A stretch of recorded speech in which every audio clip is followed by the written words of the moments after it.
Le cercle RH avec un sujet, oh que ce sujet est important, changer de vie. Ça, vous vous êtes un jour ou l'autre dans votre vie posé la question. J'ai envie de changer de vie. Vous étiez à table, vous étiez en famille, vous avez dit c'est fini, je renverse tout, je change de vie. Mais combien l'ont fait? Il y a un magazine justement qui est le magazine de ceux qui ont envie de changer de vie qui s'appelle Les Déviations. Vous allez le voir avec cette galerie de portraits de ceux qui à la fois ont changé de vie, de ceux qui accompagnent, qui donnent des conseils pratiques extrêmement concrets. C'est un très joli magazine, presque un MOOC d'ailleurs, dans sa mise en page, dans l'écriture, dans la façon dont il est traité. C'est un beau magazine, c'est numéro 1 et on en parle ici dans l'émission Smart Job et je vous présente mes invités. Je commence par Fanny Nussbaum, même si vous n'êtes pas la fondatrice, mais honneur aux femmes, docteur en psychologie et chercheur en neurosciences à l'université Lyon 1, présidente du centre Psyrène. Vous témoignez, vous répondez aux questions d'ailleurs posées dans la revue, parce que c'est vraiment une revue, Les Déviations. Et puis vous sortez 2 livres, alors il y en a un plus récent sur le cerveau sous hypnose, ça c'est celui qui est sorti en janvier 2022, et Le secret des performants, il est plus en rapport avec notre sujet, lui paru en janvier 2021 chez Odile Jacob. Merci d'être avec nous. Laurent Moisson, cofondateur de Les Déviations, donc ce magazine. Alors vous étiez venu nous parler parce que vous avez beaucoup de casquettes, vous êtes aussi engagé dans les forces françaises de l'industrie avec Gilles Attaf et vous avez sorti un livre sur Twitter, les réseaux sociaux, dont de Kim Kardashian à de Jésus-Christ à Kim Kardashian. Et vous sortez cette revue, je pense que c'est plus qu'un magazine, c'est une revue, et je vous remercie d'être là pour nous en parler dans quelques instants, parce que j'ai appris plein de choses. Stanislas Duplex, merci d'être là, fondateur de Plume d'éléphant. Vous avez un parcours passionnant, parce que vous aviez une vie, je dirais, de celui qui allait gravir les échelons de l'entreprise, école de commerce, une vie, qui allait... Et puis quelque chose s'est passé. Vous aussi, vous avez un peu renversé la table, vous avez changé de vie et vous avez créé Plume d'éléphant, qui est une manière de se raconter son parcours, sa vie, de mettre à plat. C'est bien ça l'esprit de... Oui, c'est ça, c'est-à-dire c'est un service qui permet à ceux qui souhaitent raconter toute leur vie de la transmettre au travers d'un livre. On déballe tout. Voilà, on raconte tout, son parcours, son histoire, sa génération, son époque. Et votre boulot, c'est quoi, de faire un travail d'éditeur? Je suis biographe pour des particuliers et après, je mets en page et j'imprime le livre en quelques dizaines d'exemplaires pour monsieur, madame, tout le monde. Et donc, vous avez forcément dans vos livres, dans toute la collection de livres que vous avez, des personnes qui vous disent, moi j'ai toujours rêvé d'être escrimeur, mais je me suis retrouvé artisan plâtrier ou vice-versa. Oui, ou alors d'autres qui ont effectué des déviations au cours de leur vie, même avant le XXIe siècle. Laurent Moisson, commençons par le début, la base. Changer de vie, changer la vie, changer le monde, changer sa vie. C'est un concept très philosophique. On avait une rubrique philo juste avant. Qu'est-ce que vous souhaitez nous dire à travers Les Déviations? Qu'est-ce qui a fait que vous êtes engagé à imaginer ce concept, réunir tous ces acteurs, et il y a des personnalités incroyables, Pic, le chroniqueur mondain de Canal qui est maintenant à la tête de 27 magasins, un florilège de personnalités qui nous racontent comment c'est né tout ça. Alors c'est né, on va dire, avec une frustration qui vient de, pas ma petite enfance, mais en tout cas de l'adolescence, où je voulais faire comme vous. Je voulais être journaliste. Et puis pour un certain nombre de raisons, je me suis perdu moi dans mes études d'histoire. Et j'ai été, comme moi d'ailleurs. J'ai fait de la recherche. Et un beau jour, je suis rentré dans l'entrepreneuriat, j'allais dire dans les entreprises un peu classiques. J'ai fait du business, ça a bien fonctionné, etc. Et puis j'y suis revenu. À la faveur d'une rencontre, en fait, j'avais croisé dans une opération pour un de mes clients une journaliste qui s'appelle Laurence Velli, et on avait bien travaillé ensemble. Et puis un beau jour, elle décide de démissionner de... Donc elle change de vie. Elle change de vie. Enfin, en tout cas, elle prend cette décision. Elle dit je m'en vais parce que ça se passe pas comme je veux. Elle s'exprime sur les médias sociaux. Moi, je lui dis mais Laurence, t'es sûre? Elle me dit je suis terrorisé, je sais pas quoi faire. Je sais que je veux arrêter, mais donc je lui dis bah écoute, je t'embauche. On va travailler à un projet. On savait pas encore complètement quoi. Et puis elle avait un certain nombre d'idées. Dont cette idée de ceux qui...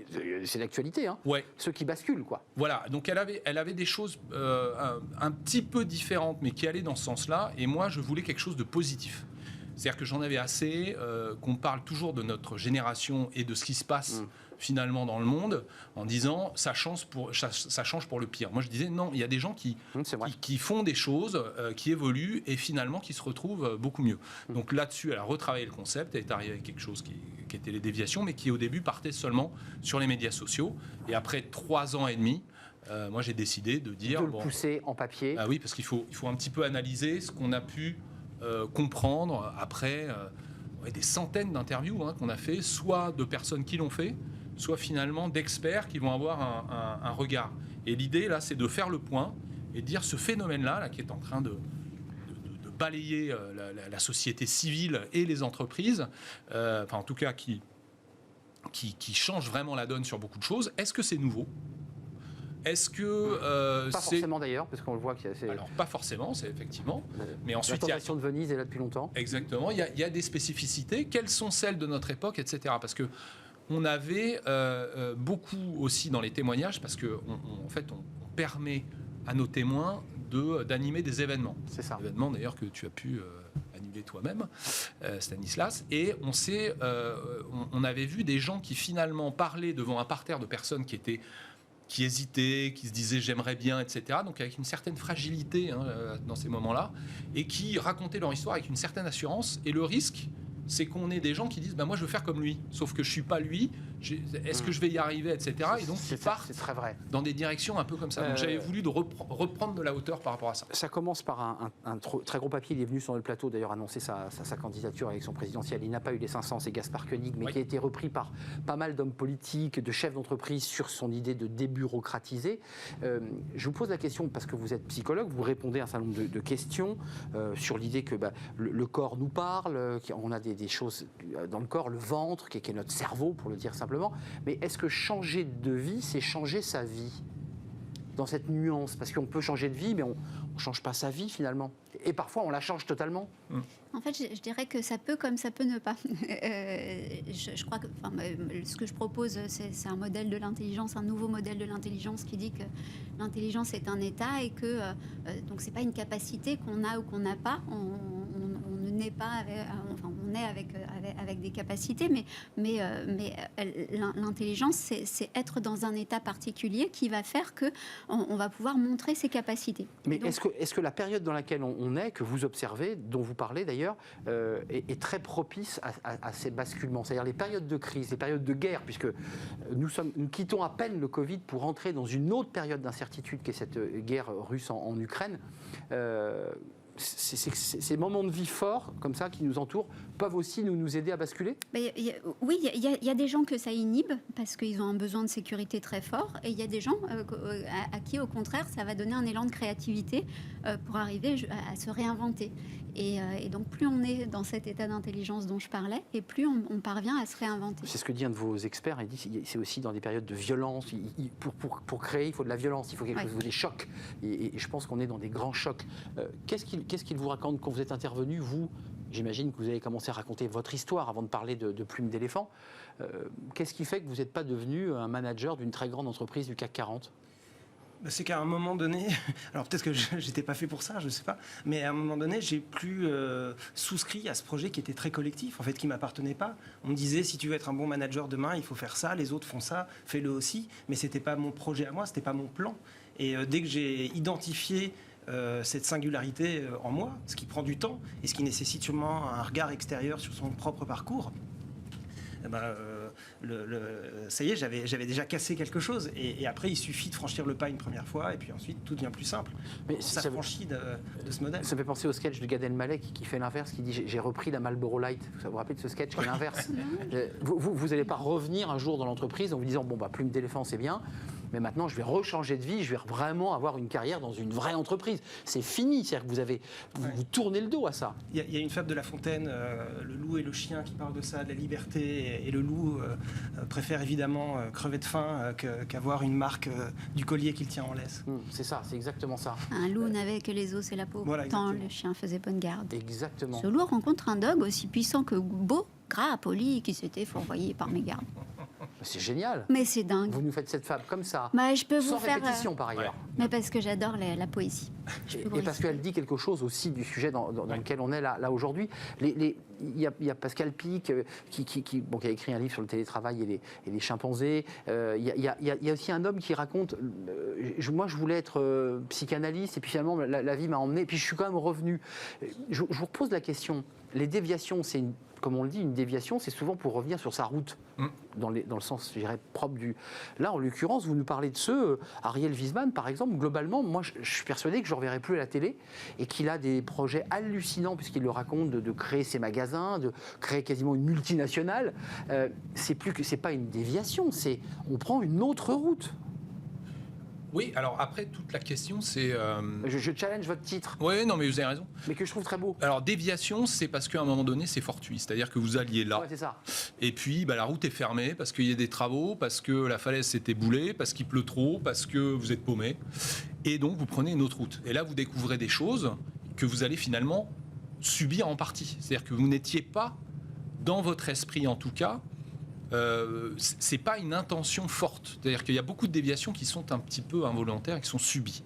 Il peut y avoir des chocs, il peut y avoir des... Puis bon, c'est toujours très compliqué de prévoir l'avenir. Donc, mais quand on est enfant... Tout part de là, en fait. En fait, on a des choses, on se fait un imaginaire sur ce que sera notre vie. D'ailleurs, vous voyez les enfants, ils jouent au grand.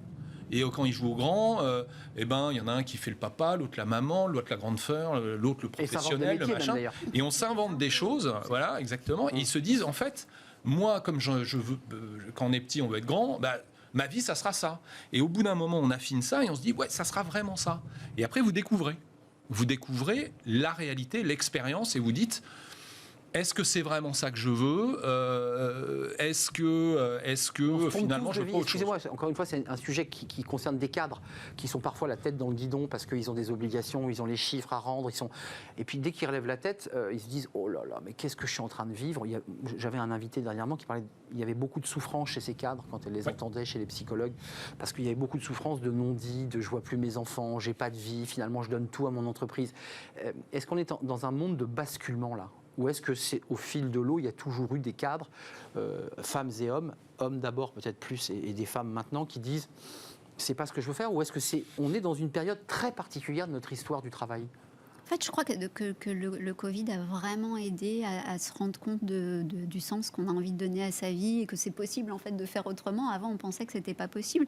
Donc, le basculement, ça me fait penser à cette notion magnifique qu'a proposé Nassim Taleb, qui est l'antifragilité, qui va plus loin que la résilience, qui nous dit qu'en fait, parfois, on peut vraiment grandir après un trauma comme celui qu'on a tous vécu.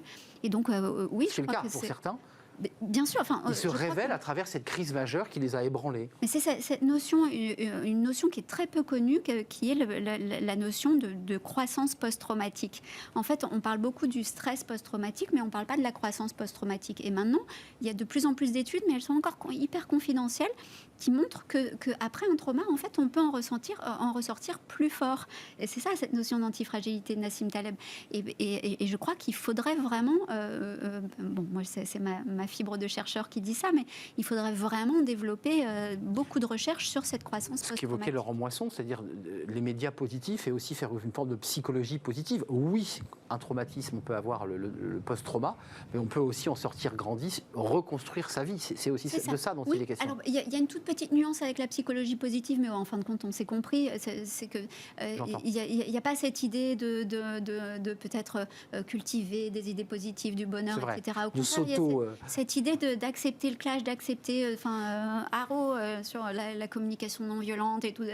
C'est pas le zen en tailleur assis dans le gazon. C'est là-dessus que vous vous distinguez. Concrètement, là, ceux qui sont ici, ceux en tout cas qui ont changé de vie, nous proposent leur autre vie. Mais on voit dans les chiffres aujourd'hui qui nous arrivent qu'il y a beaucoup de salariés qui changent de vie, mais qui disent « je veux pas rebosser ». je veux plus retourner dans l'entreprise. Ce qui n'est pas pour autant le fait qu'ils créent leur propre entreprise. En fait, ils sont dans une forme de j'arrête, je retire la prise. Alors, j'ai lu votre revue attentivement, mais je n'en ai pas trouvé de ceux qui, c'est peut-être le numéro 2, mais qui disent moi... Tout à la fin. Ouais. Tout à la fin. Tout à la fin. Il y a le créateur des jeans 1083, c'est des types qui créent. Mais le type qui dit je retire la prise, stop. Ouais, vous en avez un, ça s'appelle Arrêter à 30 ans. Oui, Arrêter à 30 ans. Quelque chose comme ça, je ne me rappelle plus exactement du titre. Mais effectivement, il y a des gens qui ne s'inscrivent plus dans une vie construite autour du travail et qui ont, en fait, on a une société qui devient tellement sophistiquée qu'on a perdu probablement le sens du travail. C'est-à-dire, pourquoi est-ce que je dois travailler ? Probablement aussi parce que nous sommes dans des sociétés où on est beaucoup moins dans la misère et le besoin. Et qu'on travaille de moins en moins, dit un de vos chercheurs. Et on travaille de moins en moins. C'est-à-dire en pourcentage de vie, on est en dessous de 20%. C'est-à-dire que quand vous comptez la longue période d'éducation, plus le fait qu'on travaille moins pendant la semaine et qu'à la fin on prend une retraite, finalement votre temps de travail... c'est un temps qui n'est pas comme avant. Vous le déplorez ? Vous dites quoi ? Il y a une forme de neutralité, chacun... Moi, je le constate, je ne le déplore pas, parce que, si vous voulez, vous avez plein d'écoles, vous avez des gens qui disent... je vais caricaturer les choses, mais en gros, il nous faudrait un grand malheur pour remettre l'église au milieu du village, parce qu'à force de ne pas avoir de problème, on s'en invente. Donc... très bien, mais moi je préfère m'en inventer plutôt qu'en avoir des vrais, personnellement. C'est-à-dire qu'il se passe des choses aujourd'hui même en Europe de l'Est. J'imagine que ça recentre effectivement le sens de la vie et des priorités. En attendant, je ne les envie pas. Donc je pense que le dilemme, il est vraiment là. Est-ce que, moi je pense, après je ne suis pas chercheur en neurosciences, mais je pense que nous avons, nous humains, une tendance, quand tout est calme, à s'inventer des trucs qui va faire qu'on va se créer nous-mêmes notre propre zone d'inconfort qui va nous permettre finalement d'aller à la découverte d'autres choses. Cette théorie d'ailleurs, l'idée de créer un peu de friction, un peu de violence, un peu d'angoisse pour avoir l'impression qu'on est en vie, quoi, pour le dire un peu simplement. Qu'est-ce qu'il vous raconte, sans rentrer dans les secrets il y a à la fois les secrets de famille, puis il y a aussi les parcours individuels de ces moments qui sont parfois très douloureux quand on raconte sa vie, j'imagine, et qu'on se dit... je suis passé à côté, parce qu'à un moment donné, il y a un âge qui fait qu'on ne peut plus faire le métier qu'on voulait faire. Il y a une notion un peu d'échec, de résignation, ou pas ? Oui et non. C'est-à-dire que l'essentiel des gens qui me racontent leur vie, et ils sont plusieurs centaines à l'avoir fait depuis 12 ans que j'ai créé ma boîte, sont des gens qui sont nés soit au lendemain de la Deuxième Guerre mondiale, soit juste avant. Et pour lesquels il y a eu un phénomène d'ascenseur social qu'ils ont tous pris, en fait. Et ils sont tous sortis d'un état social, familial, antérieur qui était peu enviable, et d'une guerre, pour construire quelque chose où ils ont eu accès tout à coup à un confort de vie, à un statut social, à une richesse matérielle. Génération des 30 glorieuses, absolument. Où tout a brillé, voilà. Tout a marché. Et je pense que ce qui est difficile aujourd'hui, pour rebondir sur la question précédente, c'est pour ceux qui font une déviation, c'est de définir leurs propres critères de succès et de réussite. Mais juste, c'est aussi un rapport aux parents, excusez-moi, parce que vous avez forcément l'histoire complète de cette personne, mais forcément, elle vous parle de la relation de son père. Il y a aussi un rapport à la réussite des parents, vous savez, qui est très important. Quand on fait une déviation, on a aussi une espèce d'angoisse de se dire, je fais un pas de côté, mais en même temps, je romps aussi avec une tradition familiale qui était des notaires, qui étaient des médecins, et un jour, quelqu'un dit, je veux plus. C'est douloureux, ça aussi, quand on... Mais ça, c'est à prendre en compte dans le changement de vie. C'est pour ça que je vous parle des critères de réussite. Est-ce que c'est important pour vous d'avoir le statut de cadre supérieur, de notaire, de médecin, etc. Au regard de mes parents, au regard de mes proches. Est-ce que c'est important ? Et est-ce que ça conditionne tout le reste de votre vie ? Est-ce que... vous, en tout cas, vous, à titre personnel, c'est pas le truc dans lequel vous vouliez rentrer, c'est pas le costard que vous vouliez porter. Au début, si.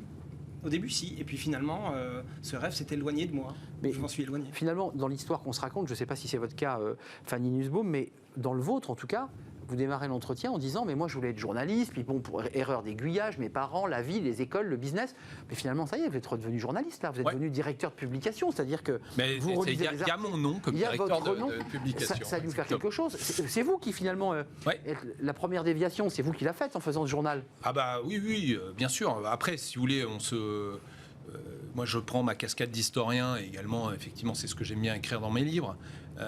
Il y a toujours une part de soi. On essaye de prendre aussi du recul par rapport à soi et du coup, on se documente. On se dit, est-ce que je suis le seul à vivre ça ? Puis on se rend compte que non. Et du coup, on dit, mais il n'y aurait pas une tendance, mais il faut que je la comprenne.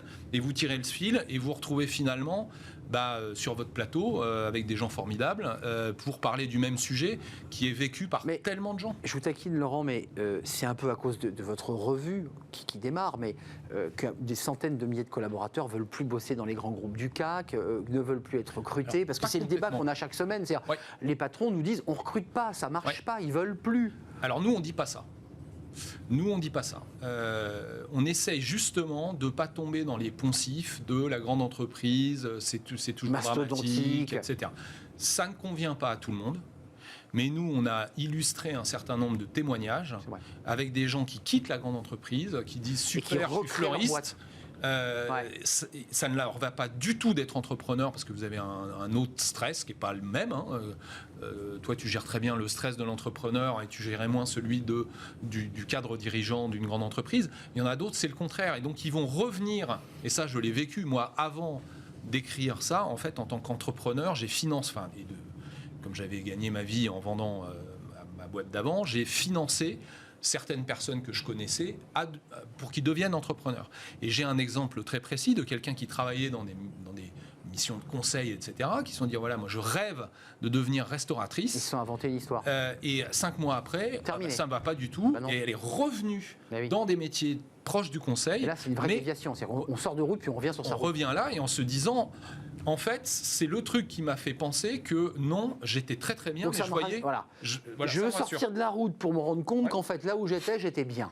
Et moi, ça arrive. Exactement. Juste avant de nous quitter, parce que le débat est tellement passionnant et tellement dense, il y a dans votre revue, Les Déviations, l'idée de changer de vie, changer de monde. J'aimerais qu'on s'y arrête un instant, parce que il y a ceux, je disais tout à l'heure, qui s'assoient, bon, c'est la fin de la revue, il y a ceux qui ont un projet politique, Gaspard Koenig, à cheval, partout en Europe, pour raconter l'un de ses philosophes préférés, son parcours en tout cas, et puis il y a ceux qui disent, moi je change de vie, parce que le monde s'effondre, parce que le climat, parce que la biodive, et change de monde. Ça, c'est un projet très fort qui nous dépasse quand on fait ça. Je crois qu'en fait, il y a un phénomène presque sociologique. On est 8 milliards sur la planète et c'est pas fini. On va vers 9, ouais. On va vers 9 et 10 et 11 et 20 probablement, dans pas si longtemps que ça, au bout du compte. Et donc, se différencier, c'est de plus en plus difficile. Et je crois qu'en fait, on en a marre, tout le monde en a assez d'être un numéro, et un numéro parmi tant d'autres. Et contrairement à autrefois, alors je fais vraiment de la sociologie un peu à la petite semaine, mais j'y crois quand même que contrairement à autrefois où il y avait, je sais pas, le médecin du village, le boulanger du village, chacun avait une identité propre et c'était pas très difficile. Tout le monde était rangé à la bonne place, quoi. C'est ça, et chacun pouvait avoir une identité simplement parce qu'il était là. C'est ton Camillo, quoi. Alors qu'aujourd'hui, des médecins du village, il y en a des centaines. Il y en a plus beaucoup. Voire des milliers. Il y en a plus beaucoup, mais en même temps, si vous dites, vous pouvez pas dire je suis le médecin de Paris. Non, ça marche pas. Voilà. Et puis il n'y a pas l'espèce de notabilité qu'on pouvait avoir dans les années 50 pendant les 30 Glorieuses. Ce qui fait qu'on est tous en quête d'une différenciation et le cerveau aussi a besoin de cette nouveauté, a besoin de cette différenciation en permanence. C'est flippant parce que vous dites qu'on va être 9 milliards, donc de plus en plus on va ressembler à des numéros et donc on va de plus en plus avoir envie de se distinguer, peut-être d'ailleurs grâce aux réseaux sociaux, qui est un autre sujet. Vous, dans le parcours, ils vous racontent quoi? Il y a des gens qui sont revenus en arrière dans leurs histoires, dans ce qu'ils vous racontent dans leur vie personnelle, ou qui se sont dit, je fais ce chemin et puis je reviens et puis je me suis trompé après tout. Et après tout, c'est bien de se tromper, c'est essayer. Oui, certainement. Enfin, de toute façon, l'essentiel, c'est d'apprendre de ses erreurs et que tout soit matière à grandir, à construire et à être un transfert de compétences acquises. Vous changez le monde, vous, un peu à votre manière, parce que vous donnez ce livre et donnez à une famille entière et parfois on révèle des secrets dans un livre. Oui, et puis vous disiez, on va être 9 milliards. Enfin, il y a une notion d'anonymat total. Les gens qui s'intéressent à la généalogie mettent des dates de naissance et des dates de mort. Moi, mon travail consiste à remplir un peu ce qu'il y a entre les deux. Et à raconter de la vie, de l'histoire, de l'humain et des liens intergénérationnels et un lien, pourquoi pas, à des grandes causes, des grands idéaux, etc. Mais changer de monde, changer la vie, changer sa vie, changer de vie et changer de monde.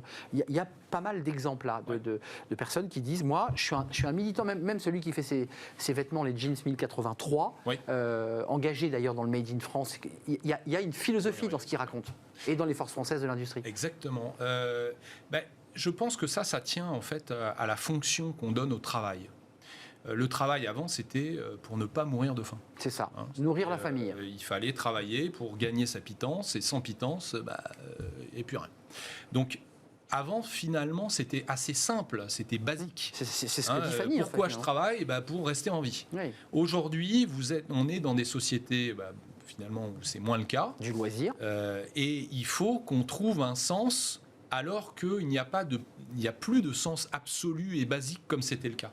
Donc, il va falloir qu'on demande au travail de nous définir en tant que individu pétri de valeurs. C'est-à-dire qu'avant le travail, on en parlait à l'instant, par le statut, vous étiez notaire, vous étiez médecin, vous étiez ouvrier. Donc, dans l'échelle sociale, on voilà, était exactement, rangé. c'était social. C'est-à-dire que le travail donnait une situation sociale. Et comme le social était tout, dans la grille de lecture, rappelez-vous, on est CSP+, on est CSP-, on était catégorisé en fonction de son genre, son éducation et son niveau de vie par rapport au travail. Aujourd'hui, c'est différent.